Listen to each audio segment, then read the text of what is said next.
l'émission Saveur divine.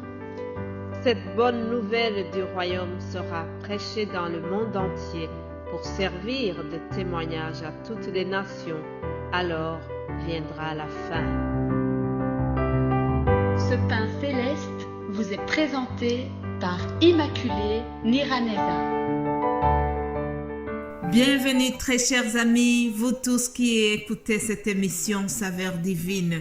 Que la paix de notre Seigneur soit avec vous. Bénissons l'Éternel qui nous donne de commencer cette nouvelle semaine. Prions avant de continuer. Père Céleste, nous te remercions. Je te remercie de nous avoir protégés, de nous avoir gardés. Nous sommes déjà à la moitié de ce mois de mai. Vraiment, Seigneur, les jours passent vite et nous te remercions de nous avoir protégés durant tous ces jours qui s'écoulent. Bénis ton peuple qui écoute ce message, Seigneur. Protège chacun de nous. Bénis chaque personne qui écoute ce message, Seigneur. Je te remercie parce que tu nous aimes, tu nous connais. Ta parole nous dit que tu nous connais avant même que nous soyons formés dans le ventre de nos mères. Je te remercie pour cela, Seigneur. Merci pour tes projets de paix et de bonheur pour chacun de nous. Bénis chaque personne qui va écouter cette émission, que ce soit aujourd'hui ou plus tard, Seigneur. C'est au nom de Jésus-Christ que j'ai prié. Amen, amen. Chers amis, je vous souhaite donc la bienvenue dans cette émission. Je vous souhaite la bienvenue dans la nouvelle semaine que nous commençons. Attendons-nous à de nouvelles bénédictions. Comme je le dis souvent, lorsqu'une page se tourne, nous nous attendons à ce que Dieu nous fasse encore de bonnes choses, à ce que Dieu continue d'agir dans nos vies. Nous nous attendons à l'exaucement de nos prières.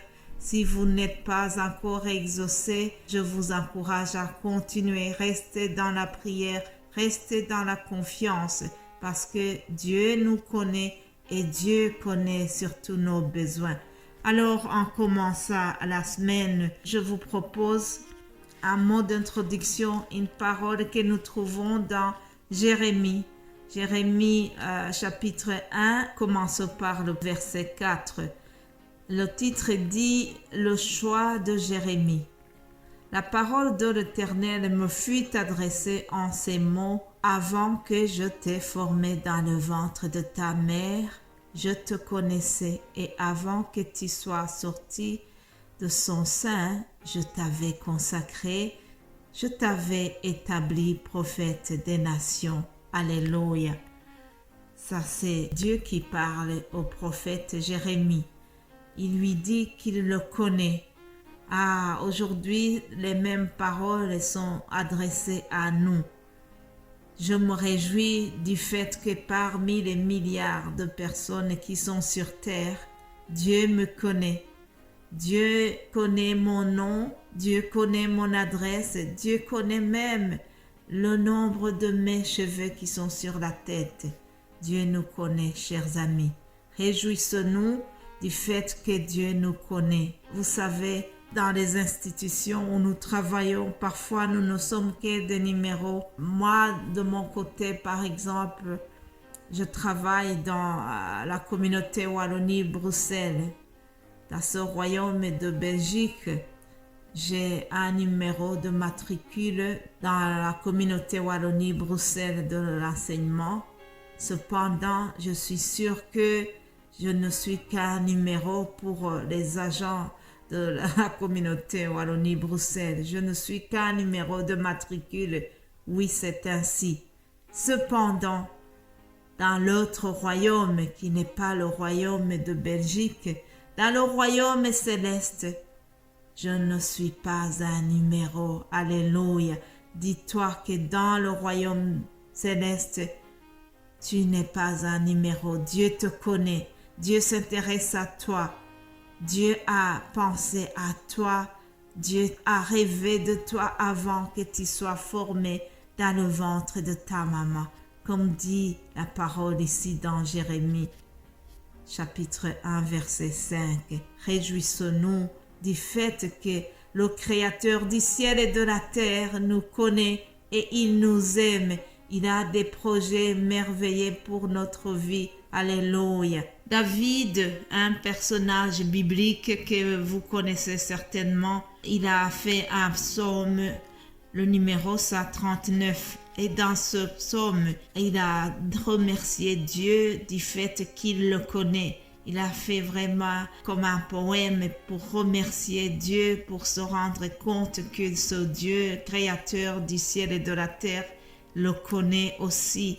Alors, au verset 13 du psaume 139, David dit « C'est toi qui as formé mes reins, qui m'as tissé dans le ventre de ma mère. Je te loue de ce que je suis une créature merveilleuse. Tes œuvres sont admirables et mon âme le reconnaît bien. Mon corps n'était point caché devant toi lorsque j'ai été fait dans un lieu secret, tissé dans les profondeurs de la terre. Alléluia.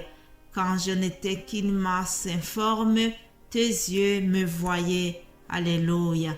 Lorsque nous n'étions que des masses informes, les yeux de Dieu nous voyaient. Alléluia. N'est-ce pas merveilleux de savoir en commençant cette semaine, de savoir que nous sommes des créatures merveilleuses, comme vient de dire la Bible. Si tu es avec quelqu'un à côté de toi, dis-lui, tu es une créature merveilleuse de Dieu. Alléluia. Je bénis Dieu pour ces paroles qui nous font du bien. Merci à vous tous qui appréciez la parole de Dieu. Merci à vous tous qui soutenez ce ministère Saveurs Divines. Je rends grâce à Dieu pour les amis qui soutiennent cette œuvre. Je rends grâce à Dieu pour ceux qui se donnent financièrement pour contribuer à la réalisation de ces vidéos. Que Dieu vous bénisse infiniment. Je remercie Dieu pour les intercesseurs. Il y a ceux qui prient pour cette œuvre. Mes chers amis, ce n'est pas vraiment quelque chose de privé, ce n'est pas quelque chose de personnel. Cette œuvre appartient à Dieu. Et c'est un travail d'équipe. Je bénis le Seigneur pour toutes les personnes qui préparent ces messages et qui œuvrent pour le Seigneur en diffusant l'Évangile dans le monde entier. Merci pour votre dévouement, merci pour votre consécration et je suis sûre que nous allons avoir la même récompense au ciel. Alléluia.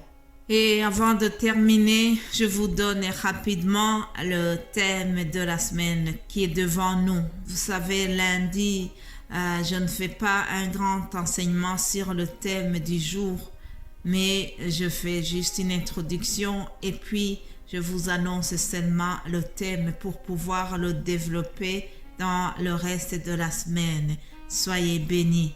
Alors, chers amis, vous savez que dans la ligne du temps biblique, nous sommes entre le jour de l'ascension et l'arrivée du Saint-Esprit. Nous sommes au milieu de ces deux événements. Jésus-Christ a vécu dans ce monde, puis le jour de l'ascension, nous célébrons, nous nous rappelons qu'il est retourné au ciel. Mais avant de retourner, il a dit quelque chose à ses disciples que je voudrais vous rappeler ici, et ça sera le thème de notre semaine. Il leur a dit: cependant, je vous dis la vérité, il vous est avantageux que je m'en aille, car si je ne m'en vais pas, le Consolateur ne viendra pas vers vous, mais si je m'en vais, je vous l'enverrai.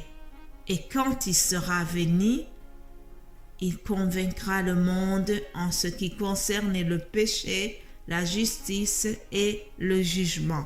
Voilà, chers amis. Cette semaine, nous allons parler du Consolateur. Est-ce que vous aimez être consolé? Moi, en tout cas, j'aime bien d'être consolé. J'aime bien d'avoir quelqu'un qui s'intéresse à moi lorsque je suis dans le chagrin. Alors, Le Saint-Esprit, parmi les noms qu'il a reçus, il a reçu ce nom de consolateur.